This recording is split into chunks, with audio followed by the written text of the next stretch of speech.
Governor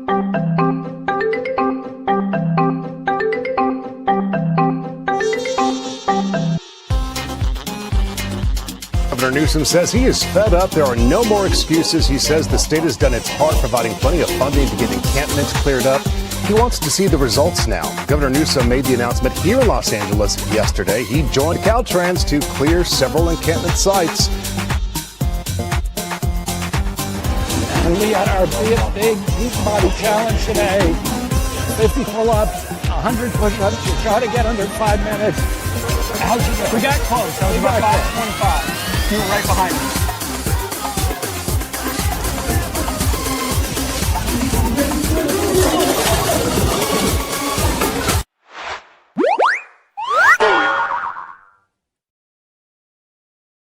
Hello, everybody. Welcome to the Punch Up Pod with Lila and Pat. Happy TMI Thursday. How are you, Pat? I am 1-2 punching it again 2 nights in a row. I like it every night. I started shaking. I was like, what's going on? I realized I hadn't had a sip of wine yet. It's 6:31, and normally I start drinking at 5 on the dot. So cheers. I got some catching up to do. All right, let's go. So we first want to say that we are extending our positive vibrations, sympathy, and love to Oliver Larkin, who was supposed to join us today for a talk about his run for Florida's Congressional District 23. His grandmother is in the hospital, and so he said, he wants to come back at another time, which of course we totally understand, but just sending him lots of love and healing vibes and all of that good stuff. But we still have plenty to get to, so we have a full show. How about anything you want to say, Pat, before I do our plugs? I have absolutely nothing. I'm just happy to be here. I'm honored to be your co-host who drinks beer over here. Oh my God, look at that. Keep it coming. You're amazing. Lila is right. The audience is right. Wow. Everybody is right. What is happening? I can't believe it. Bring it. I love it. No, I feel the Peace same. and love. I absolutely feel the same. I would also like to say I will never vote for Gavin Newsom. Never knew. I love that that's going around now. Never Newsom, never Kamala, never Buttigieg, never any of those top 15 contenders you're going to put out there. They're already they made it to the top of your party for being absolute sociopaths who are owned by everybody. That's right. That's how they got there. And they should just know that right now. I'm already seeing all the bullshit online. We're going to cover some of it, but I will never vote for anybody who doesn't call this a genocide, who doesn't call for the abolishment of ICE, for defunding the police, for Medicare for all. Like, I have a fucking list that has to be checked off, or I will sit on the couch. I'm right there with you, and I will proudly say yes. If they miss one of those, I'm not in there. I don't care. Like because if you're missing one, then that's where your money's coming from. So your money's going to be fighting against my Medicare for all. If you're not supporting Medicare for all. So 100%. And everybody, I know pretty much everybody knows this who watches the show, but those billionaires are doing the exact same thing. We will not vote for these people if they do this, if they vote for this, if they give tax the rich, if they minimum wage increase, if they regulate housing. Like, those billionaires are saying the exact same thing, and nobody says to them, pull up your big boy pants and you're just going to take your ball and go home. Exactly. Okay, I know I'm preaching to the choir. Please make sure to like and subscribe and smash that notification bell. We do so appreciate all you guys being here. Thank you. It's really fun for us. Truly, it's helping. If you think, I can't even imagine how insane I would be if we weren't able to do this with everybody. So thank you. All right. Should we spin it or cheers? Cheers. Let's do our cheers. It is. Okay. Yeah. So this is the manager for Kneecap, who got a lot of attention for calling the genocide a genocide. His name is Dan Lambert, and he explains his position and the band's position. Next up, we have Dan Lambert, who is the manager of a band you may have heard of called Kneecap.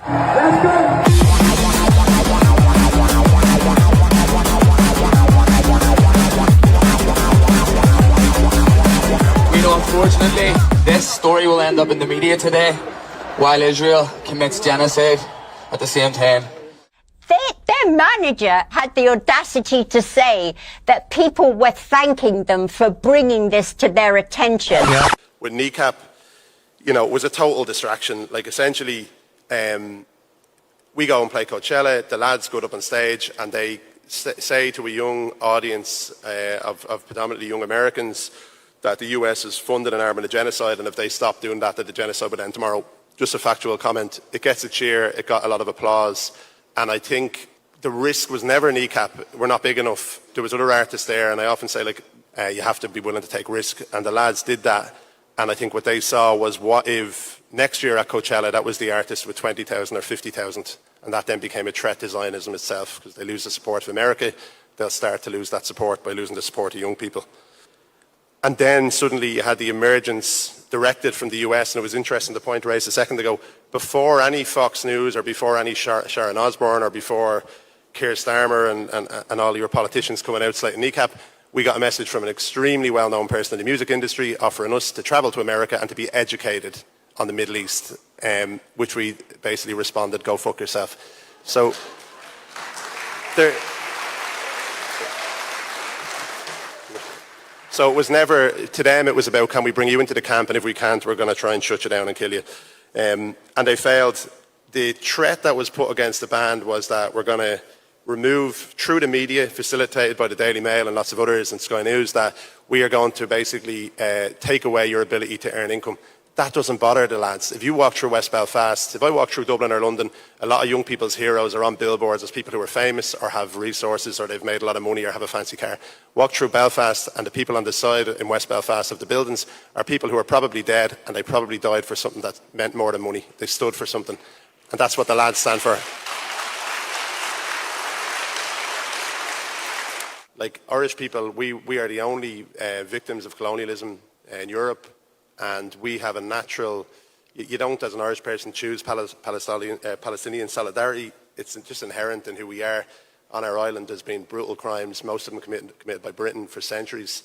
And I suppose there's that natural kind of understanding of what oppression looks like, of what forced famine looks like, and of what the kind of security apparatus backed up by a state can do. That's pretty excellent. I love the lads. Love the lads. I was just going to say it. I love that line right there, the lads. It just rings like, you know. It's so charming because it's infused with so much history of fighting for liberation, right? Yes, those fucking cunts. That's their other word. They love that word. I love that word. Fucking cunts. Bring it back. Cunt. Yeah, I love it. All right. Well, cheers to them. Cheers to them for standing up. You know, I remember when Seth Rogen said something so benign. This was like 5 or 6 years ago about Israel's apartheid. And he got that same talking to, like, you have to be re-educated on what this, you know, all of that kind of stuff. And he recanted. Yeah, that's the move you don't do, because if you've made it, you got your bag, you got a $2 million home. Yeah. Like, fuck it. You can't take it with you. Have some integrity, you know? Have some integrity. Jesus. Yeah. All right. Here we go. And you're not and you're so far from being an outlier, especially now. Exactly. Yeah. If you need numbers, sorry. If you need numbers on your side, you certainly have that, even worldwide, right? So yeah. All right, that's a laugh. What do we got for a laugh? Oh, it's me. You got it. Yeah, you get to choose. All right. Let's do. Sorry, this. I don't know how lefty this is, but this is Jordan Thewlis talking about cruelty to eggs. I love watching your TikTok, which is next level. Clearly that's expressed by my 13-year-old son. No! God, please, no! No! No! No! I'm an eggs man. I eat eggs every single day. I make like 3 or 4 at a time. I don't give a shit. I know my way around the eggs aisle at the grocery store. I know all the products. It's really the same product, but you get to choose how poorly you want the chicken to be treated. That's up to you. And I found it to be a good barometer for how I'm doing financially at any given moment. Because most of the time I'm like, chickens deserve to run free. But then other times I'm like, fuck a chicken, they can live in a cage. $3.99, let's go. It's the perfect crime, nobody's here to see. It is weird that it's the same companies, though, that sell both. Like, they know what they're doing. If anything, they're, like, choking this one harder so you pay more for this one. It's like if you went on Uber and you called a ride and it said it was going to be $20, and then you scroll down and you saw the same ride for $5. And you're like, what's this one? And Uber's like, don't worry about it. Let's just say the $20 driver's cage-free.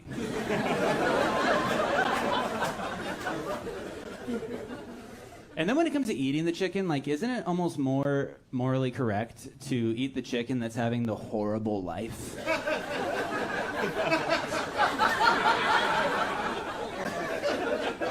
To eat the chicken that's like, please kill me. Please put an end to this. And we're like, no, I think I want to eat the one with friends. And the vibrant family life and hobbies out in the fields. Yeah, I can taste the happiness, actually. That's the thing about me. I deserve the best. I mean, that is one way Accurate. of looking at it. Yeah. All right, you can pick the next one. All right, yeah, go ahead. Anything? Oh no, I got nothing. Let's jump Okay. into the Okay, let's jump in. yeah. So just kind of pinballing off of our comment about Gavin Newsom, just the sort of overall tenor of what's happening in the soul, if you believe it has one, of the Democratic Party. There is this new group, they're always coming up with new names, called it's Centrists Strike Back, with a new group. Ezra Klein's Abundance Movement is getting some backup. A new political group is urging Democrats to embrace pro-growth, deregulatory policies with an eye towards 2028, according to plans first shared with Axios, known as Next American Era. I don't know how it's different from our current one. The group is the latest effort by moderate Democrats to shape national politics and expand their influence at a time when the progressives in the party are making an aggressive push for more power. I mean, look at that framing. It's pathetic. And yeah, yeah. How ridiculous is it that you're going to follow up the Trump administration that is in the middle of deregulating everything? They've gutted every regulatory agency there is. Yep. There's nothing left to deregulate. Yeah. And that should be what you run against. Well, how are you going to win over all of those Republicans, Pat, if you don't do what Republicans do? We got the border bill, we got the money for ICE, we got the genocide, we got deregulation. Come on, they're going to love us now. There is no room for winning with this strategy. Because they don't care about winning seats. And we know that. I know we know that. But like, it's so perverse that they keep changing messages and act like there's some big conflict. There's no conflict. Yeah. They're just working for their donors. That's it. They fight like hell when it's against the left. That's exactly what they do. And yeah, go ahead. Sorry. Pushing that message now is tacitly condoning all the deregulation happening now. Yeah. Yeah. So like you're not fighting it. You're like, it's just like the border. It's like, well, now we're with Republicans on the border, and then that's how we got ICE to where we're at now. 100%. That's all they're doing. They are constantly shifting right, and that ratchet effect, the Overton window, whatever we all call it, that's their whole mission. This is from The Lever. the new pro-growth centrist Democrat dark money group pushing for, you guessed it, deregulation, turned up on Capitol Hill. It's being led by a former lawmaker turned lobbyist for OpenAI, the big tech behemoth, behind ChatGPT. In 2025, former Representative Sherry Bustos from Illinois also lobbied on behalf of Oracle, the computing giant led by MAGA megadonor Larry Ellison and the Solana Policy Institute, a cryptocurrency advocacy group. Bustos will now serve as president of Next American Era, a nonprofit aligned with the anti-progressive abundance movement to make it easier to build and to generate opportunity by cutting so-called red tape. So they're like, all of the people, the worst villains in the world right now are all playing on the same team, just with different letters in front of their names. That's it. She was an advocate, worked for Larry Ellison, Oracle, big tech, AI surveillance, all of it. That's her deal. God damn it. Yeah, and that's why we really have to put a stop to this AI shit now. Like, we can't pretend this is something somehow is going to be fixed with more Democrats on the board, you know, in the midterms. Or, I mean, the tech bros will just switch sides and still take money and give money to both sides, but they'll just be Democrats. They were Democrats they first. Don't care. Like, they exist because of Obama. Truly, like, they're Democrats. That's what they were. Like, yeah, of course. Sorry. And then, so now we also have Newsom and Pritzker. Sorry, I'm choking over here. Definitely, you know, throwing down against this whole crazy tax the rich idea. Democratic governors, notably those with their own personal fortunes to protect, are obstructing new proposals to tax the rich, even though nearly 60% of U.S. adults and 75% of Democrats polled say they want people making $400,000 to pay more of their fair share. Gavin Newsom, who's reportedly worth a comfortable $30 million, has vowed to stand in the way of a proposed one-time 5% tax on California's billionaires that would generate an additional $100 billion in public funds to support healthcare, education, and food access over the next 5 years. Across the country, Governor Pritzker from Illinois, who's worth more than $3 billion, and whose cousin was in the Epstein files, shared doubts last fall about an Illinois proposal that would, among other new revenue sources, tax the state's billionaires nearly 5% on unrealized gains of all assets. Tax the shit out of them all. If they leave, that's the best thing that could happen for your state. Yeah, go. Honestly, you either get the money or they leave, but they're exploitive anyway. All their industries, our social welfare net exists to prop up Walmart. 100%. Like, they are the biggest. And they're not going to leave. They didn't leave New York, although they're stymieing some of Mamdani's policies, of course, but like, they're not leaving. It's better for them. All they do is complain about homeless people and petty crime. That would go way down if people weren't being impoverished by them. Like, right? Yeah, and if a billionaire wants to go to a red state somewhere instead of these fun California, New York states, great. Yeah. Go nuts. Go see how much they love you over there when you poison their water and exploit the workers. Yeah, I mean, they do that there too. God damn it. Yeah, they do. But I mean, like, the idea, there should be no state that they could have refuge in. If 100%. Paying 5% is too much for you, after you've stolen it from your workers and destroyed our environment. Like, yeah, everybody hates them. Everybody in the whole country, 60%. Okay, this just cracks me up. But Chris Hayes, you know, he has this reputation of being the sort of most left anchor on MSNBC or MS Now or whatever it is. So he writes, I think it's best, this was on February 4th. I think it's best for everyone to understand that the unified class project of billionaires right now is to do to white collar workers what globalization and neoliberalism did to blue collar workers. Okay. Then he must have gotten a little talking to. He says, keep pushing the share of national income away from labor towards capital, replace the kinds of workers they think are uppity and spoiled, ultimately turn Marin County into Youngstown, Ohio. And this is where reprimand came in, my very, very smart friend in finance urges me to clarify, I mean the tech AI oligarchs, not all billionaires, and points out rightly, I think, a lot of the business class is extremely worried about the damage disruptions if AI becomes what its backers say it will be. And that's where he gives it all away, right? So he says that the unified class project of billionaires is to do to white-collar workers what globalization and neoliberalism did to blue-collar workers. So even there, it's like it's now going to affect him and his people a little bit more, right? I mean, the guy literally had the second or first, depending on how you look at it, news show on MSNBC and fought for neoliberalism. Yeah. But like, not all billionaires. Who do you think was behind neoliberalism and globalization? What's he talking about? Like, these are the people who are, well, they no longer are shaping the minds of our future. It's only old people who watch those shows anymore, MSNBC and CNN and Fox. But like that's their left flank, the left flank of the right ideology, capitalism, right with a capital R.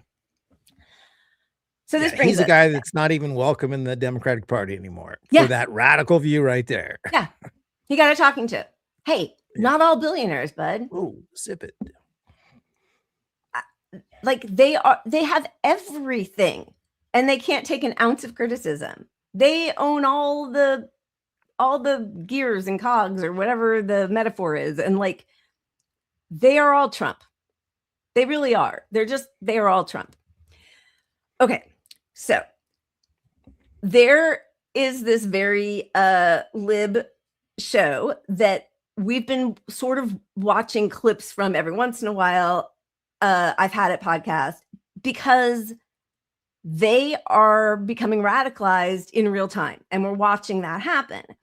And we will see Jennifer Welch, especially, who of the two hosts seems to be the one who gets the most play. Talking about like, fuck AIPAC, fuck this, we're not doing this, abolish ICE, all this stuff, right? And it's like, yeah, that's so great. Look at her go. This is a conversation that she had with Hassan Piker. And it's very interesting to see, and we all know, but how her mind works in this conversation. For him. Disappointed in Who Gavin do you vote Newsom. for, J.D. Vance or Gavin Newsom? Well, I'd have to vote for Gavin Newsom, Me of course, too. 100%. I wouldn't blink. There's no What doubt. about you, Hassan? I'd probably vote third party. You would? Oh, yeah. I mean, at that point, it doesn't even matter. Like, because my policy on this is the same as like my refusal to endorse Kamala Harris. The reason why I did not endorse Kamala Harris was because she did things that were not only unproductive, but also unconscionable. And I still stand on that. I still talk about it all the time because people constantly bring it up. They're like, you didn't sufficiently like promote Kamala Harris. You're the reason why she lost. And I'm like, I am incapable. There is no singular force in this country that is capable of making or breaking an election. And if that was real, then it is the most idiotic thing not to listen to my demands. But everybody knows that that's not real, right? Mm-hmm. If I had this singular force to be able to make Kamala Harris the president, then Kamala Harris should be coming to me every day and being like, let me do a collab with you, please. Totally. Right? That's not the case, of course. And they know it. That's why they didn't do it. But the campaigns are always responsible for whether or not they are able to win the crowds, win the population over, and combat against the couch. Not necessarily even against the Republican Party, but usually you're fighting against the couch, people who just don't go out and vote. And for me, the way I see it is if the Democratic establishment makes this decision one more time, just as they did with Hillary Clinton, just as they did with Kamala Harris, and in some ways, just as they did with Joe Biden as well, which led to Trump too, then they just don't care. And there's not much I can do. Let me tell you something. I agree with everything you say, but as a person who lived in a red state for 50 years, I would crawl through 10 feet of concrete to vote for Gavin Newsom, even though I think he's duplicitous, a hypocrite, a thirst trap, hungry for power, all of the things that you say, and harms the Democratic Party and sets the psychological soil to be more prey to fascism. All of that I agree with. But there are so many young, queer, Black, brown, marginalized people in red states. And even though this corporate Democrat is, you see it in a long-term game. In the short-term game, a President Newsom over a President J.D. Vance. Okay. And we've been talking about this forever. Like, of course, we know that's what libs always do. They say, oh, they'll listen to the Hamilton soundtrack and shout out all the revolutionary songs and then yell at you if you don't vote for Hillary or Kamala or Biden or whatever the hell, right? And already one of these, like Chorus, which is one of those Dem operative groups, quote tweets this exchange and says, when asked if he'd vote for Gavin Newsom or JD Vance for president, Hassan says he'd vote third party. This proves Hassan doesn't care about any of the marginalized groups he pretends to support. All he cares about is taking money from them so he can buy more outfits for stream. It's so insulting. It's so gross, right? It's, it just pains me to make the same argument over and over again. Like, I don't want to defend why we're not voting for your shitbag. The public now, not people with these podcasts that are centrist, but the public itself is like, what the fuck Democrats? They're not like, what the fuck Hassan? Or what the fuck Punch Up Pod? Or what the fuck, MSNBC, Chris Hayes, you're too lefty. They're like, no, Democrats, why aren't you listening to us? Yeah, absolutely. And what he says is absolutely right. If they really thought that it was because of me that they didn't win, they would absolutely come to me and tell me to get all my followers and what can we do to make it work the way they do with the billionaires, right? Like, that's why we never get what we want, is because they know who controls their purse strings. So that's normally where the conversation ends. This, to me, is a huge development. So we'll stop and start it a little bit, but seeing the concerted effort online to take down Hassan and anybody who's already saying I'm never Newsom, never Kamala, whatever, all that kind of stuff, seeing that, she now has the chef. This is intellectually. Sorry, I just rewind it. That started a little too fast. Okay, so this is her response. This is intellectually dishonest completely from top to bottom. Gavin Newsom has proven that he doesn't care about trans people. Gavin Newsom has proven that he doesn't care about the illegal nature of what ICE is doing when he platformed Ben Shapiro. And so to put the burden of this on Hassan, who's saying, I'm not going to settle for a fascist collaborator who always is reaching to platform fascists and to find common ground with them. It's just intellectually dishonest because Hassan has a record of standing up for trans people. And when Gavin Newsom did that with Charlie Kirk, that pain was felt through the trans community far and wide. And Pete Buttigieg did the same. And Rahm Emanuel came on my podcast and did the same. And so to say that Hassan doesn't care about marginalized groups is completely disingenuous because what he's saying is, I'm not buying the lie that Gavin Newsom does. I'm not buying that anymore because each time I do, or each time we do, it incubates a more and more fascist culture. Here's the part of the video that they cut out that I think provides incredible context for the remainder of our conversation. Pop this up, Kylie. Enthusiastically crawl through 10 feet of concrete for all of the marginalized people. Do you feel like the Democrats know that and that's why they get away with their ineptitude? 100%. That's what I mean. Yeah, so 100%. I'm like, okay, pause right there. I don't even.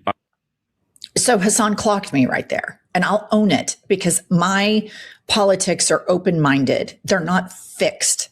I don't play nanny boo-boo politics that, oh my God, you said you would vote third party. Therefore, you must be canceled. Number one, Hassan's not a politician. Number two, Hassan gets to think whatever he thinks. Number three, there is a large growing number of Americans in Gen Z and as millennials that have felt completely unseen and left behind by the two-party political system who hate and despise how much they suck up to corporations, who see the moral duplicity in a Hakeem Jeffries, a Gavin Newsom, a Chuck Schumer, a Cory Booker, who take money from the MAGA corporate donors and also take it from them. And so when Hassan said that to me, do you think the Democrats know that and take your vote for granted? And I said 100%. He's right, because they do, because I have this red state trauma. So I end up thinking, okay, I'm going to do a harm reduction vote. The reason why this conversation is so important, listener, is because we have time right now to have these conversations and to move our politicians to a progressive populist. Okay, that's where she loses me. But like, what a journey, right? I was thinking of that show where you raise the flag to get him out of there. Get her out of here. That's enough. But yes, absolutely. I mean, she came around to, she can't argue with his logic. He's very logical in that he made her recognize that she's doing this to herself. Yeah. The problem is she's coming back to this position of, we got time to reform the Democratic Party, before the midterms. And look, go nuts trying to do it. Yeah. And if you can get a couple good progressives in there, I still am all for that. But you just can't think any of that is the real solution. And 99% of them are going to be fake leftists. I know. I'm so torn, and I see, so many of your, controlled opposition totally agree, because I have a feeling in the end, she will vote for whatever, right-wing Dem they put up there, or moving the Overton windows. But I think, just like with Bernie, when people hear Hassan, who follow her, right? So like, she's opening that up. Like, yeah, she has Rahm Emanuel on, great, but whatever. But like, she's actually called a couple of these people, like Richie Torres and a couple other people, like she's called them out. And then she has Hassan Piker on, and then she explains how she's changed her mind, which I think gives permission to some people. And my hope is that then when she possibly goes back to what we expect her to go back to, we're beyond Jennifer now, or beyond, it's like the beyond Bernie. Like, yeah, it's like Bernie told us to vote for him. Well, sorry, Bernie, we know too much now. We can't. Yeah. Sorry. You can push your buddy Joe all you want, but we're not there now. Yeah. So I don't know. I think it's worthwhile that she does this. What will be really sad is if she very publicly says, listener, we need to vote for Gavin Newsom in 2028. You know what I mean? Like, that will be a real bummer. And also have some third party people on, have some leftists on. Like, that's great that she has, and she might, because she's had Hassan now, and maybe clearly she has some affinity for him, affection and all that. But like, this is like the fork. Yeah. And look, anywhere, the bigger the platform that can bring leftists in front of people, the better. So even if she ends up being controlled opposition at the end, I don't think she has control, like you were saying. Yeah. Like, you're still exposing people that wouldn't have listened to Hassan. Right. Yeah. And now maybe they go from her to watching his show all the time instead, Yeah. I mean, or maybe that's just like a spark where they're like, yeah, that harm reduction has actually gotten us to full fascism. Like, anybody who looks at how the harm reduction plan has played out has to realize it's not reduced any harm at all. It's paved the way for fascism. So like, once that kicks in, once it becomes clear, then once you see it, you're done. Like, I'm never voting against my interests ever again. I just won't. Yeah. And it is tough. Yeah. I mean, she reminds me a lot of my own parents, like I always use them as a litmus test. They'll believe everything I say and be disgusted with the Democrats. But at the end of the day, they are exactly like who she presented herself to be when talking with the Sun. At the end of the day, they're going to vote blue as they can, no matter what. All right. Should we see how it ends? Yeah. platform. We have the opportunity right now to rid ourselves via primaries of corporate Democrats who lie to us and use our votes and take advantage of our votes and our compassion for marginalized groups and use them to their advantage to then curry favor with corporations and then go make massive stock exchange trades while in Congress. Okay, continue with that clip. Even entertain that stuff, especially this far out from an election. But even in the primary season, that's immediately the conversation is like, well, whoever is the candidate, you're going to vote for them, right? And you know what's really indecent about that too? They never return the favor for left flank candidates. Because no one ever made hay about Bernie Sanders potentially becoming the candidate and all of the articles that came out about how Trump might be more preferable to Bernie Sanders. Because they were writing those. Liberals were writing those articles talking about how, the head of Goldman Sachs, who was like, I'm a lifetime Democratic Party voter. I think, Donald Trump is better than Bernie Sanders. I know. Hillary and Biden both wouldn't commit initially when it seemed like when Bernie won the first 3 primaries and it felt like nobody had ever won the first 3 primaries and then not taken the nomination. And both Hillary and Biden at the time were asked, would you support? And also all the people who had on the stage when there were 19 of them been asked like, well, will you support the nominee, whoever it is? They all, and yeah. We disdain understanding Marxist theory. Yeah. I just can't with that comment, but yeah. But yeah, look, if you think it's changed from Bernie time, look at Mamdani. They wouldn't endorse him when he was the clear winner in the face of purely corrupt politicians in New York. Yeah. Jeffries did it the night before or something.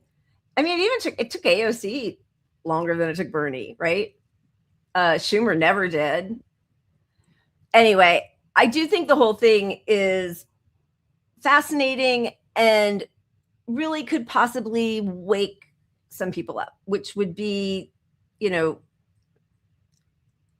too late. Too late for so many people. But I am hopeful, I am hopeful that people are changing. And I think the fact that she does that she's like in the top 5 political podcasts in the nation. So people are listening to her. And I think that wakes them up. I mean, I think obviously Newsom's not popular in California, right? The idea that they're going to push him nationally when he's just a slick, unpopular guy. They all remember him being bougie during COVID when they were locked down forever. Him being buddies with Charlie Kirk and Ben Shapiro and his, in California, the homeless sweeps, he won't tax billionaires. Like, if you think he's the right guy for this moment, you're going to get another Trump. Yeah. Which is fine with them. I mean, they're fine with it. They're totally fine with it. All right. So, listen, we've got Kathy Hochul's deputy governor, Anthony Delgado, who is, I don't think he's a leftist, but certainly to the left. I think he might even be a DSA member.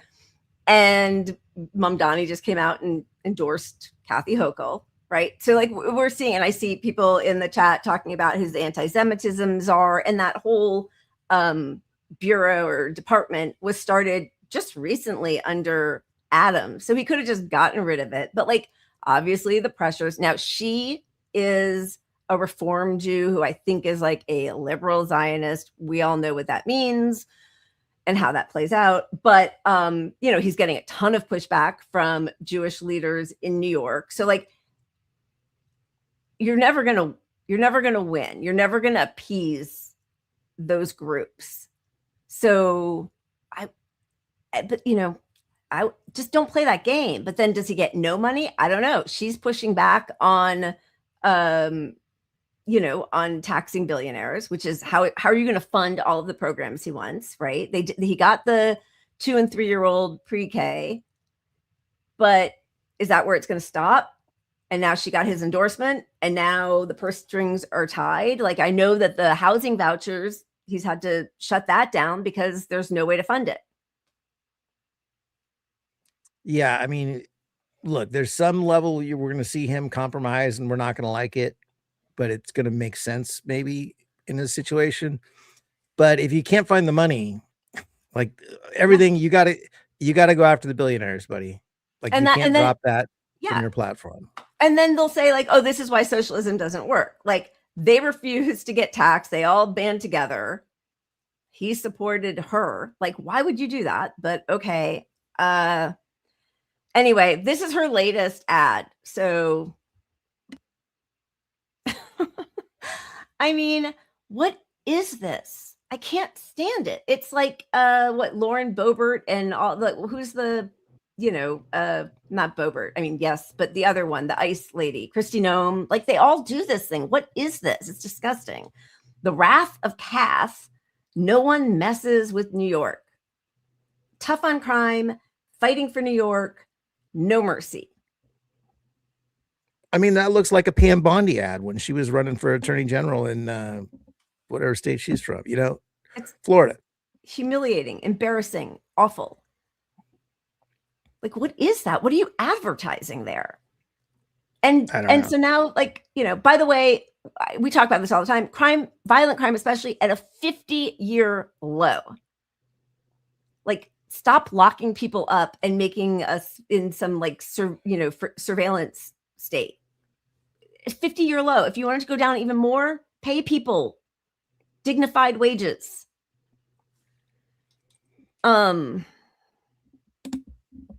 Yeah, also, it does look very dark, as Calling Larry saying, Grim Reaper. I mean, it's very, like, just on an optics level, who made this choice? Like, who was the Dem strategist putting this thing out there? The most looks like a Halloween ad. Yeah, it's very like the most lethal army ever, Kamala vibes, right? Like, where'd the joy go? Especially, like, again, I know that Mamdani is making some mistakes or doing things that I don't like. I mostly overall prefer him to almost any other politician right now. And one of the things is, I think he's helping people fall in love with being part of a city again, being a New Yorker. He seems to have a lot of love and joy and warmth in his heart, and it is infectious. And he's going to get some stuff done. So, I mean, yeah, you can't not tax the billionaires. You can't let that one go. You have to make it a class struggle, and you can't just give people the good things. Like, you're not going to be able to. Right. I don't know. Some programs you can get done without money, but we need that money, really. Of course. Yeah, we need that money.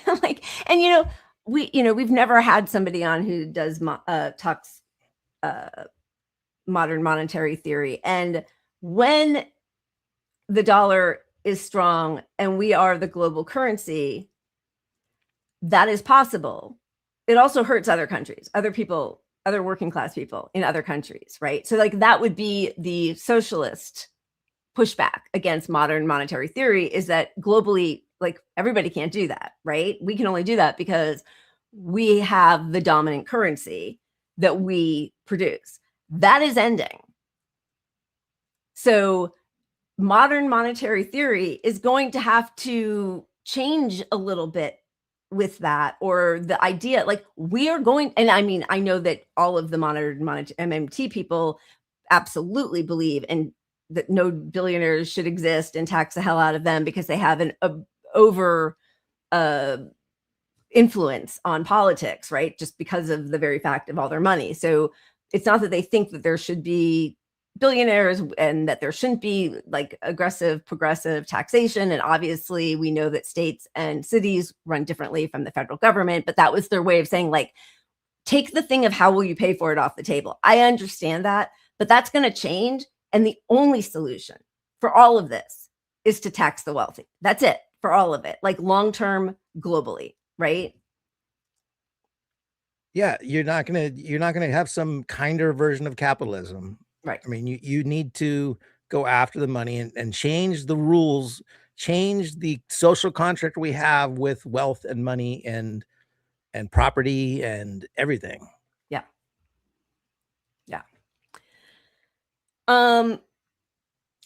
So just to put this out there, this is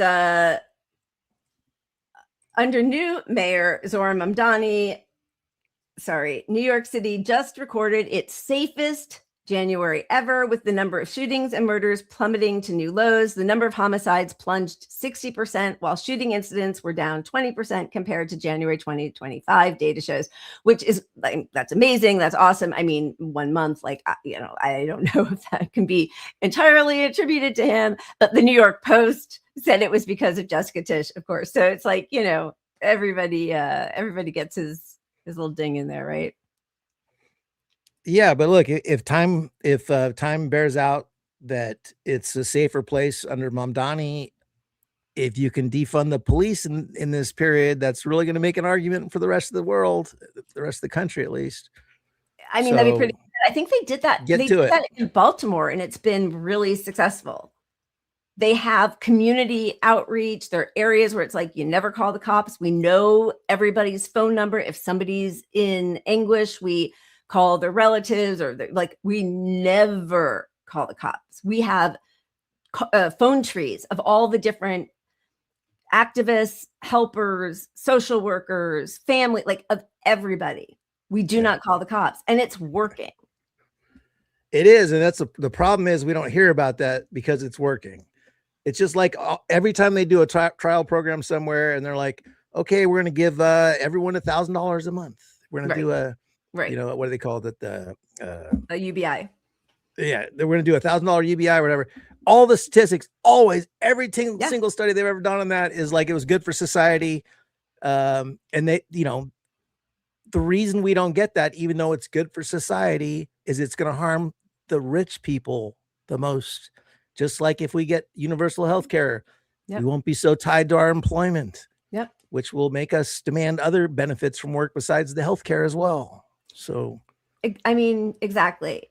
And so it's like, you know, what heads you win, tails I lose, where it's like, oh, if the money goes up for cops and crime goes down, then it's like, see, that's what we needed. You know, it's like they're always going to figure out a way. And if you want to reduce it more, it's, well, that's that you got broken into, and they're all going to focus on Walgreens having, you know, pickpockets or whatever. The other thing that he did, and this is another thing, you know, we talk about all the time, is wage theft is a $50 billion a year crime that nobody talks about when they're talking about all the shoplifting. Corporations will not exploit working people in New York City. Uber Eats, Santuan, I don't know what that is, and Hungry Panda broke the law, shortchanging workers while raking in profits. Today, we secured $5 million plus in restitution for 49,000 delivery workers. Let this be a warning. Steal wages, face the consequences. Again, like, I don't really know what the consequences were, and I'm sure that doesn't make anybody whole, but like, that never even is discussed normally, right? Right. And just the fact that Lena Khan is part of his campaign pushing this stuff. Yeah. I know it's authentic. I know it's not just a little deal. You know, maybe that one deal isn't substantial. Right. It's an actual campaign pledge that they're pursuing. Yeah. Yeah. Lena Khan doesn't take a job to be a name on your, you know, on your roster somehow. She's doing it. I agree. Okay. So let's just see a few more juxtapositions of what the Democrats are running on. We have got this, just because, you know, I will never miss an opportunity to shit on Van Jones, who used to be considered progressive. This is what he had to say on what, CNN or MSNBC, or no, fuck, I think it was on Bill Maher, so we'll probably go black, but here we go. If progressives have a politics that says all white people are racist, all men are toxic, and all billionaires are evil, it's kind of hard to keep them on your side. And so we might want to think about, if you're chasing people out of the party, you can't be mad when they leave. And maybe if we had a different politics, we actually said dignity for everybody, everybody's respected, and we need you, more people might stay. What the fuck? Like, seriously. That's not the politics of progressives. You want to chase the rich donors out of the party. That's what you want. Yeah. You don't want these rich people that can buy your politicians in your party. But also it's just such a specious lie. That's not what, like, he's using that. Those are right-wing talking points. And also, like, it's a choice to be a billionaire and to steal labor and exploit workers and destroy the environment. White people are born white. That's not a choice. To be racist is a choice, right? But like, he's just putting everything in there as if that's what the left is. And first of all, I don't even know whom he's talking about when he says progressives, because I'm sure it's like, you know, Kamala. I mean, I don't even know, like, who's progressive? Like, who does he think is a progressive? Yeah. But I mean, ultimately, he's pushing trickle down economics. Like, if you're going to be nice to the billionaires, why are you going to be nice to the billionaires? Because you think they create jobs and they are the donors to our economy. Like, that you're saying they're the good people, and they're not. And if you don't get that, you can't really be a progressive. Billionaires are evil. Like, that's it. Nobody earns $1 billion. They steal it. So yes, they are evil. And that, like, if you can't say that, like, even, you know, Ro Khanna, like, he's like, no, it's fine. I want them to get that one-time tax, but it's not that I don't want billionaires to exist. What? Then you really have a deep, serious misunderstanding of how this is all working. Okay, so that is what's his face, Van Jones, and that was Bill Maher. So I'm sure we're going to get axed. Yesterday, our show got taken off and blocked. We had to cut out what's his name getting booed, JD Vance and the Israeli team getting booed at the Olympics because the Olympics claimed that on us. But anyway, here was another, I think, really interesting conversation. And I think, again, like, the biggest voices will probably end up falling in line. But when they say these things that they are saying out loud, I do think it's waking people up. So Kal Penn, let's get that fair use thing going again. Kal Penn talking to Hassan Minhaj about pleading with the Biden administration and the Kamala candidates, or, you know, when she was running, to listen to the young people and Palestinian Americans and Muslim Americans who were begging to be heard about the genocide of their families. When it came to the issue with Gaza, you went out and you condemned the administration. Yeah. And that must have been tough for you. You know a lot of people that work in the administration. These are friends, colleagues, people that have your cell phone number. Yeah. So it's not just like a dunk on a Instagram post or whatever. You are some of that political capital that you have built and the friendships that you've built. You're calling those people out. How did you navigate that? That was one of the most disappointing and, frankly, naively now in retrospect, surprising things. I remember thinking to myself, and there were a group of us that would text about this. And I remember, like, Ben Rhodes, for example, who's been very outspoken, you know, chatting with him, chatting with other people who worked in the National Security Council in the Obama White House, who are more aligned with what, like, a Rhodes or I believe in our view. Kind of thought, okay, before I, like, go out there and tweet about something, I have these relationships. Like, let me call them. Let me send a note to, like, Blinken and Kamala. And, like, this is the whole point of having these relationships. Is, hey, I'm really You concerned. had Anthony Blinken's email. I sent it to an aide. Yeah. Wow. And made sure he saw it. Like, yes, the secretary's seen this. I'm like, great. And these are letters that just, not as an actor, not that there's no shade to that, but, like, primarily as, hey, I was Obama's youth guy. Here's what I'm hearing. So I'm putting all of that out there, and I had phone calls with some of these people, and it was just incredibly, deeply disturbing that there was no room for a conversation about anything. And so I you know, the national security, cultural diplomacy stuff that I do is mostly rooted in human rights and cultural diplomacy within human rights. So it was just a real bummer, frankly. But I thought that so what you're probably referring to are some of the tweets or posts that I made or fundraisers for, like, Doctors Without Borders and what the hell are we doing here? But the starting point for that for a good 6 to 8 months was still believing that private pressure would work. And obviously, you know, it didn't, which is a bummer. I mean, that's really profound. Like, they did not want us. They told everybody to fuck off. I'm speaking. They did. And this is the problem with us thinking we can elect a few more Democrats and fix it. There's an institutional, structural force in place to have this war every time, to have to maintain the status quo and not change our medical system, to, you know, keep the housing prices up, to limit the, you know, all the evil things we want to change. There's institutional pressure for it not to change beyond one person at any level. Like, you can't rise to the top of the Democratic Party unless you play ball with all those players.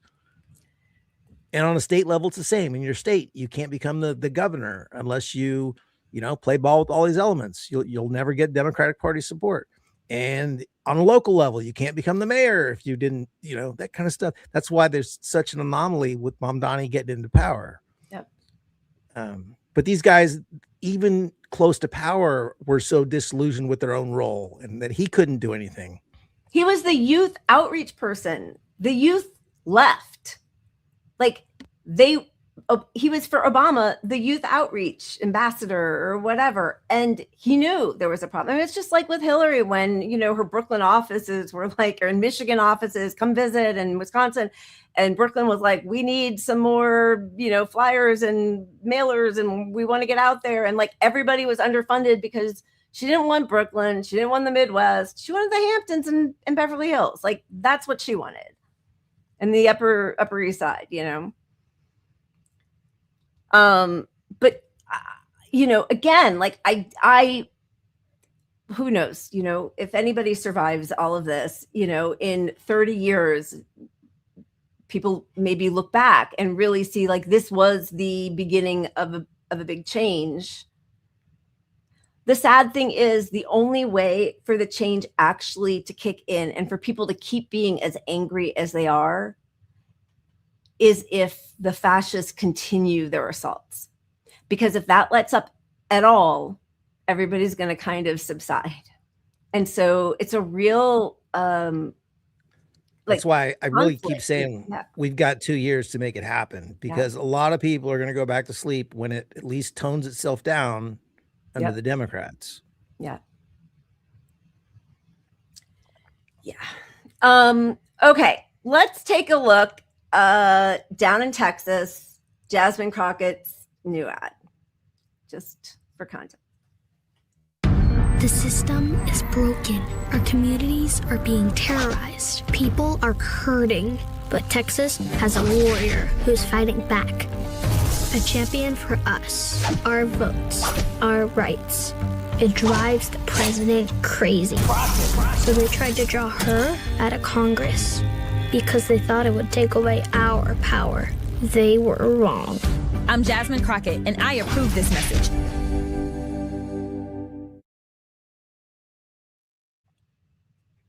Great. What are you fighting for? What was there a policy in there at all? There's a lot of AI crowd scenes. Yeah, a lot of AI commercial. Like that commercial probably cost them $100. That's what we're doing now. It's a lot of like Law and Order, CSI. Yeah, optics. Look, I'm a tough gal. I'm a superhero. But you're not even like save the kid from something. If you're a superhero, we're gonna make sure your future is bright, kid, because we're gonna bring these. Oh, you cut out, or my ear cut out. Yeah, you cut out for a second. You're still out, muted. Bastards. There you go. But I mean, just build in some policy to your message. It's not hard to do this. You could have the optics and the visuals without being useless. Like, put some policy in it. This is just vibes, and it's such like vibes. Horrible vibes. Because exactly, like not working for anything. Who's the enemy? What are you going to do? Like, what is the story? Just that you're a heroine. That's it. You're the heroine. And it also feels very like naive. You got the kid's voice, like the kid's naive enough to think that you're going to come do it because you got some zingers with Trump. Like, yeah, I don't know. I know. From a strategist standpoint, it's terrible. It's terrible. It's horrible. Plus, people pointed out The final shot in Jasmine Crockett's new ad doesn't feature Texas voters. It's an image generated by Google's AI Gemini. It contains a synth ID watermark by Google to verify content created by AI. Here's the other part, which speaks to what you were just saying.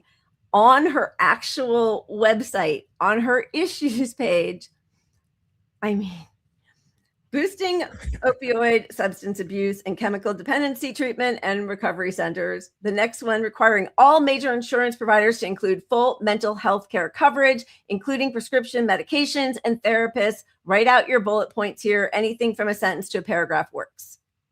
So listen, I am not an Edward Isaac DeVere fan I've had to come to the side of too many of my enemies this last week with Caitlin Collins, Georgia Maloney, the Obamas, and I don't know, some other person I can't remember. But anyway, Jasmine Crockett today added an issue section to her campaign site.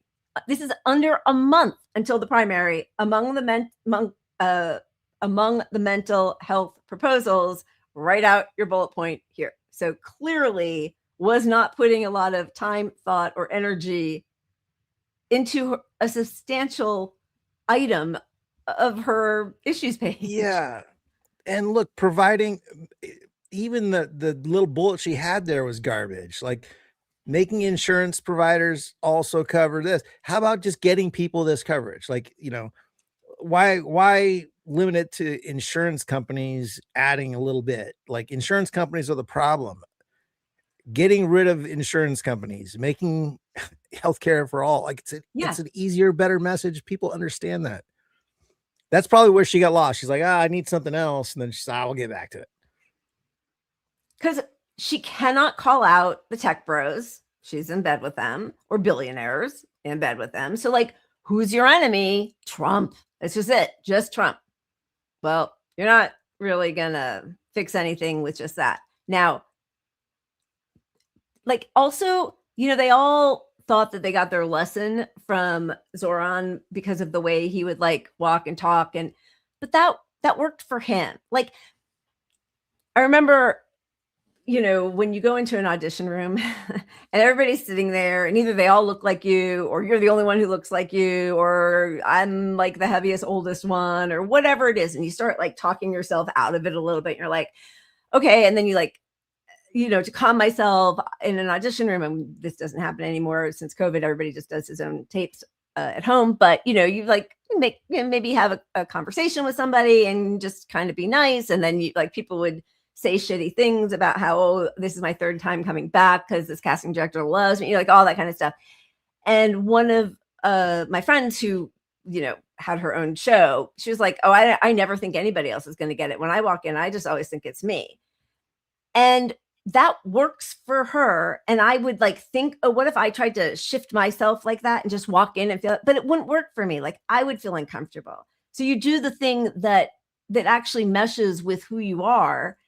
And with these people trying to do their walk and talks, there's 5 different, candidates who are trying to copy Zoran's thing, and they look pathetic, embarrassing, because it doesn't come to them authentically. Right. So I feel that is who she is authentically. That's all. That captures her perfectly. AI and no policy page, unwritten, insert policy here. Yeah. Yeah. It should have just said donors insert policy here if it was going to be completely authentic. So just as, again, I think that James Tallarico, I don't know all of his policies, but I appreciate that he is coming to everything in his own way. He's not trying to outsplash her. He got called out. We didn't even cover it last week. He said something, who dropped out? And he said something about, he hadn't thought that it was going to be so hard to run against Jasmine Crockett. Oh, because Colin Allgood dropped out and supported, is that his name? Allgood? All red, all good. Anyway, just a very bland corporate Dem who is black. So of course, like Democrats are like, oh, why don't you like him? He, leftists are so racist, whatever. But like very standard run of the mill, but like also boring. Like at least for Jasmine Crockett, in her mind, or for anybody who maybe supports her, it's like, oh, she has some vim and vigor and spark and right. So she had something. The zings are a thing. Yeah, like, that's her brand. Yeah, that's it. That's all she got. But Colin Allred had Colin Allred like is really just a blank slate, like very bland, right? So Tallarico said something in an interview. He was being profiled by some magazine, just saying that he thought he was going to be running against a pretty generic, boring candidate, and now he's running against like now that he dropped out, his main competitor is Jasmine Crockett.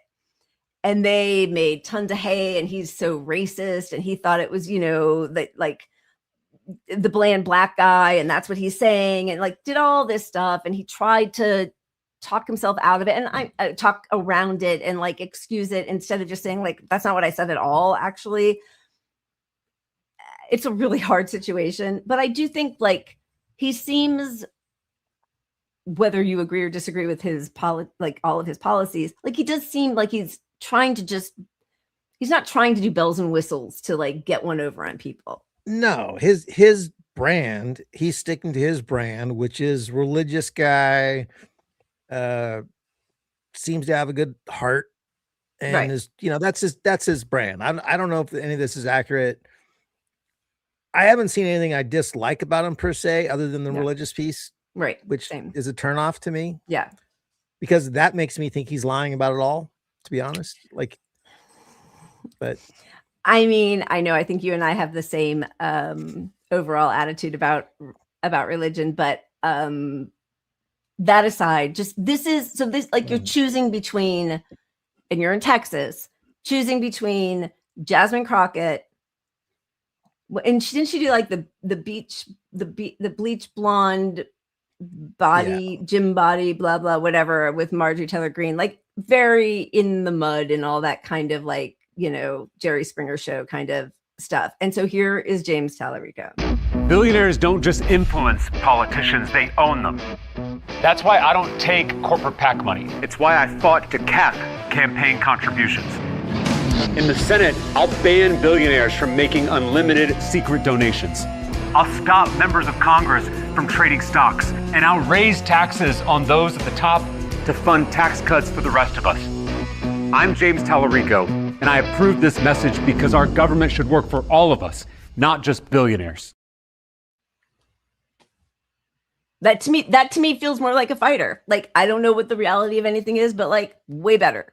Butch Body. Thank you, Jay. That's right. Butch Body. Right. Well, look, he's naming the villain. If you're not naming the bad guy in this situation, you're not authentic. Like, because your audience all knows who the bad guys are. Yes. They know who they are. If you can't even name them, if you're pretending they don't exist, well, you're doing she's pretending it's superhero Trump. ad of just Trump. Like that's not the bad guy. Everybody knows that, especially your local problems are bigger than Trump. Exactly. There's systemic institutional problems. Their AI taking over. Your electric bill is $400 a month, $500 a month. Oh my God. $1,000 a month. Yeah. Yeah. Yes. All of those things. Yeah. I don't know. And then the other thing is like, will it matter? Even if somebody gets in there, do they get swayed? Do they get listened to? We were supposed to have, just for anybody who joined late, we were supposed to have Oliver Larkin, who is a Democratic socialist running down in Florida in District 23. He is running to unseat Jared Moskowitz. Is that his name? Moskowitz? Sorry, I'm looking because, it's always embarrassing when I get that wrong. Yeah, Moskowitz.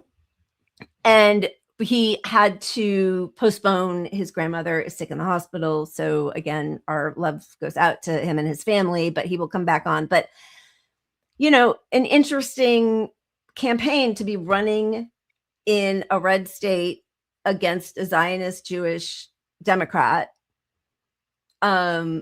And what is the theory of change? Because I think a lot of us have, like, I don't know what the answer is. We have elections and we do have politicians. I am not putting any hope in that our vote will change something. But I also know that, like, it's better to have, there are some targets in Congress that are preferable to others for our activism. Yeah, I'm an outside 99%, 1% inside now, Yeah. you know, as far as breaking down. But it does matter that you have these people inside that can police some of this stuff, especially if you had a real fighter like that was constantly calling out your own party as AOC started as, that could have some sway. Yeah, but the other thing is that the messaging, we can't let the messaging shift. If the Democratic messaging shifts too far right as well, it makes it hard. So we want people to still be thinking Bernie, change. We need down the corporations. We still want that to be the message, even if they don't believe it, that they're pushing to make it so that everybody understands that this is the problem still. We can't let abundance become the narrative instead of taxing billionaires. Yeah. Yeah. So I think it's good, even when these guys are full of shit, if they run on the right message, as long as we know they're not, you know, don't put your hope in that. Yeah. Yeah. And even like when they get in that whole like, oh, push them left, which was hilarious, that then nobody's supposed to do because, oh, they just got in, or, you know, all that kind of stuff. The activism can't stop. It's always the right time, right? Okay, so this, you know, speaking of, this to me is why I'm not going to say I'm never AOC, but like, come on. So this was last week. We talked about it, that in New Jersey, AIPAC, under a different name, but it's basically AIPAC, United Democracy Project, spent, I thought it was 2.3 million, but okay, 1.9 million to take down Tom Malinkowski and prop up Dahisha Way. She finished just in third, and they may inadvertently get a more anti-Israel candidate in Analilia Mejia. So AOC says, I hope Dems begin to see that moderate or progressive, AIPAC is not our friend. They endorse January 6th insurrectionists, yet if you so much as suggest the U.S. uphold its own Leahy laws, no matter your record, they will work against you. They are a right-wing organization that undermines democracy. They have zero tolerance for any diversity of thought from their line, and pressure elected officials to increasingly place themselves at odds with our responsibility to represent the electorate and the views of the majority of Americans who find the genocide in Gaza an appalling affront to American values and do not want to see U.S. taxpayer-funded weapons used to perpetuate it. AIPAC also knows this. That's why none of their political ads discuss their actual issue at all, and why they use vaguely named super PACs so people don't connect them with their own stated political mission and intent. Yeah, okay, that sounds great. You've been you keep giving the bombs to Israel. I mean, you know, you missed all the vote. Oh, I missed the vote. I didn't mean to miss the vote. You know, vote for the Iron Dome. You right out of the gate endorse Biden, and then say that Kamala's working tirelessly for a ceasefire. So does it matter if you don't take AIPAC money, but you support people who do? I mean, there's actually a race down in Arizona. I think she just endorsed the AIPAC Dem over that like last week. Yeah. Yeah, it's bullshit. And you know, her cred with us on the left is so bad. I could see her taking AIPAC by another name money. Yeah. Because this gives her cover to just, you know, I didn't take AIPAC money. Right. But, you know, I'm taking the state version of AIPAC money, or, you know, I mean, I'm not saying she's going to, but she's full of shit. She's full of shit. How does she say that when she endorses people who are heavily funded by AIPAC over somebody who's like, there were other options, and then shuts down any criticism of that? Also, she talks about they use their money to get rid of anybody who has the smallest bit of criticism. Why didn't she leverage her endorsement of Biden when she came out for him, saying, but you have to support Cory Booker and Cory Bush and Jamal Bowman. Cory Booker is, I think he's running again, actually. Yeah. Why were you and Bernie the first two to endorse? You know, when Bernie's whole lesson was at least you don't endorse right away. Yeah. You know, he taught us all that. What's your demand? Yeah. And we fought for him for all the organizations that would automatically endorse the incumbents, you know. So yeah, get some leverage out of an endorsement at least. And the first thing they do is endorse. With nothing, no demands, nothing. Not a policy, not protection for the rest of the squad who like you didn't even band together and strategize with. So yeah. The squad, which was just a branding exercise in itself because there was no actual squad. And the brand, they didn't talk together. They were named by Pelosi. They didn't even come up with that. Like Mama Bear. And just, okay, do we have any other thing? Oh yeah, well, we got a couple more. Do we want to spin? Oh wow, it's late. What do you think? We should spin and then we'll wrap it up. Yeah, I definitely need more wine. So whatever we land on, that's what's happening. Exactly. Yeah, baby. I'm not even gonna wait. It's like what? Oh, another lefty law. All right, you choose now because I know that you don't like my cruel egg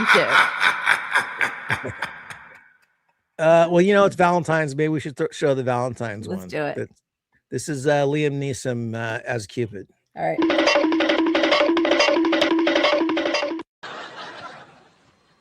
I'm going to shoot this arrow right into your heart. Okay, that's good. Maybe we could try a little more loving. Think Cupid. No matter where you go or where you hide, love will find you. Love is patient, like a trained assassin. Fall in love now, damn it. Don't make me use this. Again, it's good. I think maybe you're coming across a little intimidating. If you don't mind me saying, I think what I'm doing is right. I mean, just listen to the classic Sam Cooke song. Cupid, draw back your bow, let your arrow go, straight to my lover's heart. That's a kill shot, pal. Penetrate the aorta. You bleed out in 10 seconds. He's a trained, methodical marksman with deadly aim, shooting arrows into random victims. Yes, but he's also making people fall in love. Not the ones he kills.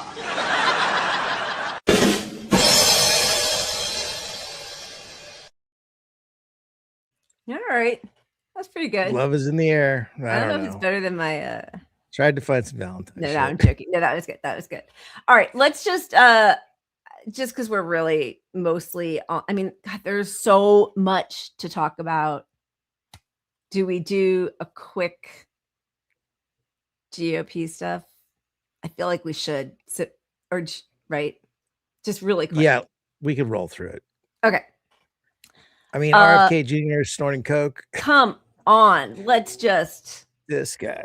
We've been in recovery together for years. You for almost over 40 years, right? Yeah, 43 years. Wow. That's wild. Yeah, that's where we met each other. Yeah, at like 7 a.m. meetings above the bank over there. That was a good They meeting. shut those down during COVID. I know. That was heartbreaking. That was one of the most We still did live meetings every day during COVID, but it was kind of a pirate group. And, you know, I mean, for me, I said this when we came in, and I said, I don't care what happens. I'm going to a meeting every day. Yeah. And I said, I'm not scared of a germ. You know, I used to snort cocaine off of toilet seats. And I know this disease will kill me. Right. Like if I don't treat it, which means going to meetings every day, it's just bad for my life. So for me, it was survival. This is the guy overseeing our country's health. Not a this germ. guy who COVID isn't a germ. It's a fucking virus. It's a level 2, 3 biohazard. Lick all the toilets. No, I'm kidding. Yeah. I mean, what are we doing that this guy is running our country? This absolute imbecile. Shit milk and toilet seats. Yeah. All right, I just looked it up because I couldn't remember. Julie Johnson is who AOC is endorsing in Arizona. It's so crazy how little money it takes to buy a person. I mean, it's a lot, but like $42,000 from AIPAC. And Zishan Hafiz is the non-AIPAC person also running, whom she didn't support. So anyway, all right, let's quickly move also to the repeal of emission standards, which we should all be really excited about. Lee Zeldin finishes his speech, and then we will get to Trump. Of the endangerment finding is signed, sealed, and delivered. Thank you, Lee. That was long, but good. Oh, it's so quiet. Maybe I should say great. It was great, and we appreciate it. Would you have anything to say, Russ? Sorry, I don't know why that's, but so basically he sleeps through the whole presentation of Zeldin standing there with his eyes closed. That's his resting, thinking face, and then says, that was long. That was very long. But then he's going to tell us about how much money we're going to save by deregulating emission standards. In 4 years under the Biden administration, the price of a new and used car rose more than 22%, all to facilitate the Green New Scam without achieving any meaningful impact on the environment, but making the car worse. That's why, effective immediately, we are repealing the ridiculous endangerment finding and terminating all additional green emission standards imposed unnecessarily on vehicle models and engines between 2012 and 2027 and beyond. This action will save American consumers trillions of dollars and will lower the average cost of a new vehicle by close to $3,000. Well, it's nice that Democrats are going to run as the opposite of that, right? Oh, that's right. We're running on deregulating now. That's what they want to run on. I mean, it's really just scary times. And, you know, it's part of the strategy when they shut down primaries is because having those oppositional leftist voices at least forces the conversation into existence. We don't even talk about the Green New Deal. The only person who talks about the Green New Deal is Trump. Democrats left that behind in 2020. Yeah, I mean, that's why, you know, on a national level, when the left and right colluded, well, blue and red colluded to take over the debates, they really locked out third parties. And not even because third parties were going to win, but now their message doesn't get to compete with them, and they don't have to move their messages left to placate, you know, the people that like the Green Party's candidate's message or the independent candidate's message. So it's just shit sandwich versus shit sandwich, and those are your choices. Truly, and that's how you get these podcasts where they're like, "I'll eat through a mile of cement to vote for Gavin Newsom." Like they won't even entertain the conversation, that they wouldn't even have the representative who's a Democrat from Georgia, a Palestinian American, speak with an approved speech at the DNC, like would not even have the conversation, wouldn't let Kal Penn make a case for any, like, it's just, so then what happens? Like, what kind of democracy is it where people don't get a voice or a vote? And then, you know, we all know that, like, yeah, a third party isn't going to win. I mean, I don't know about 2028, but like, I mean, I knew that Jill Stein wasn't going to win in 2020. But the fact that there was more energy from AOC against third-party voters and Jill Stein and making fun of her and saying that she had some sinister scheme up her sleeve and that she only comes out every 4 years, which is a lot, like lie after lie, and shaming voters and all that. More energy for people who feel disaffected and horrified by what our government is doing than against the people in power who are perpetuating these horrors. Like, that's where their energy always goes. So, you know, that's it's really instructive. Yep. God, we haven't even gotten to any of the Epstein stuff. I do think we should just, because, you know, the whole Pam Bondi thing, it turned out that people realized, like, obviously, you know, it was very clear that she had her burn book, right? Like, she would just like get to a person and start spewing insults against them that were not responsive to what they had said. Yeah, it was just like, yeah. So it was just like, oh, Raskin, and I'm going to say this, and oh, Pramila Jayapal. So they knew she had a burn book, but what they also saw, I mean, that was clear, right? Was in that burn book, she also had a binder that had the search results of any of the Congress members who had gone into that SCIF room to search the Epstein files, to see what they had searched. Yeah. Illegal. You are not allowed to spy on Congress people. Yeah. So that's like, is anything going to happen? Everybody saw it. We know that happened. Will anything happen to her? You know, Polymarket's like running bets as who's going to be the first. Is she going to last till 2027? Who's going to be the first? Like, whatever. So if somebody, she's not going anywhere. No. Unless somebody on the inside is placing big bets on it, and then they could affect the change. Yeah, but you're not going to get someone more complicit in Trump's agenda than she is. I mean, if she could be removed, you could use the legal process to remove her, but she's not going to get asked to leave at all, ever. Yeah. Yeah. I mean, there's no shame. Nobody has any shame. There was also this crazy moment where, like, speaking of being in a surveillance state, where the General Counsel of Paragon uploaded a picture on LinkedIn. This was yesterday, showing the Paragon spyware control panel. The panel shows a phone number in Chechnya, apps, accounts, media on the phone, the interception status, and numbers extracted from various apps. And this is not the back end. This is the front end. They are able to see. So we're just all walking around like it's too late. It's done. They can get into all of our systems and see everything.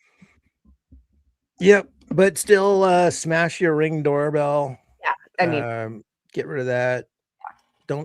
Don't comply with, you know, any IDs you need to get. Like these places that want you to verify your ID for things. Fuck it. Twitter wants me to verify my ID. I'm done with Twitter. I mean, yeah. We all have to do that with all these places. All of them, for sure. All right, it's late. We want to thank our couple of super chats here. Thank you, Citizen Vendejo. Leftist sink in. It's the suffering of Palestinians that allows both representatives or Republicans and Democrats and pedophiles to rob us blind and carry on their train of life. Time to stop them is now. Cheers to that. Absolutely. And thank you for the super chat. And Jason, the Democrats and Republicans used to have conservatives and liberals in both parties. It got more divided. Yeah, now just like Democrats are all just right wingers. They're all just Republicans now. Like that's really where we are. Yeah, they're all corporate owned, but you know, the right has their branding that has the religious piece to it, and the left pretends they care about black people and until they decide that that's why they lost the election. Because that's the first group of people and trans that they will throw under the bus. We care about them until it's going to affect our bottom line for a moment. Yeah. Thank you, Jason. Thank you for the super chat. 100%. All right. Well, there is a lot to talk about as we look towards Sunday. It'd be nice if there was a little calm in this world, but it doesn't seem like that should be any of our expectations. Do you have any other thing you wanted to add? I mean, there's just so much. Oh my God. There's so much stuff. What do we I'm going to follow the news, and hopefully my head doesn't explode the next few days, but watch out for ICE. ICE is going to, I feel like it's been quiet for the last few days. Well, and now they're saying that, we're withdrawing from Minnesota, but I don't believe that. It's like the ceasefire. And even if they do, it's not like they're withdrawing from Gaza. They've got another Gaza over in the next state. So the project continues. Right. And, getting them out of Minnesota isn't a win, really. It's just a small It's victory. just a shift. Yeah. Yeah, it's a shift. And like I said before, I think really they're trying to moderate their violence and have it peak around the election and the midterms. So it's like, it's kind of too soon to see the worst from them.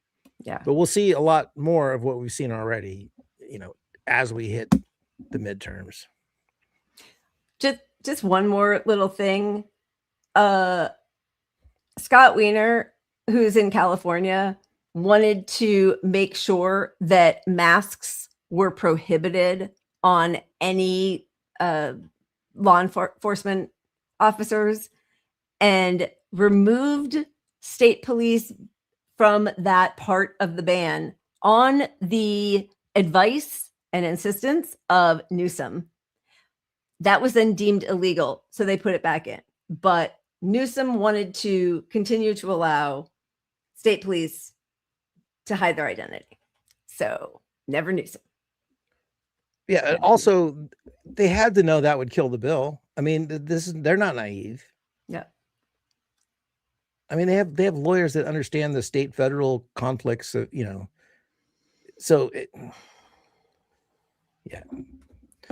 Anyway, awful we person. shall see. But he's a scumbag. We're never going to vote for him. Never Newsom. Take the pledge. Never Newsom. And let them know that. Like, the only chance, if right now people are like, you got to vote for whoever blue is in 2028, you're giving absolute permission for them to just continue being as monstrous as they've been. They need to earn something. Like, they're supposed to work for us. Ugh, Jesus. I can't believe we're having the same conversation every 2 years for my whole life. Like, it's crazy. Saturday's Valentine's Day. Hold the ones you love close. We love you guys. Cheers. Keep punching up. See you Sunday.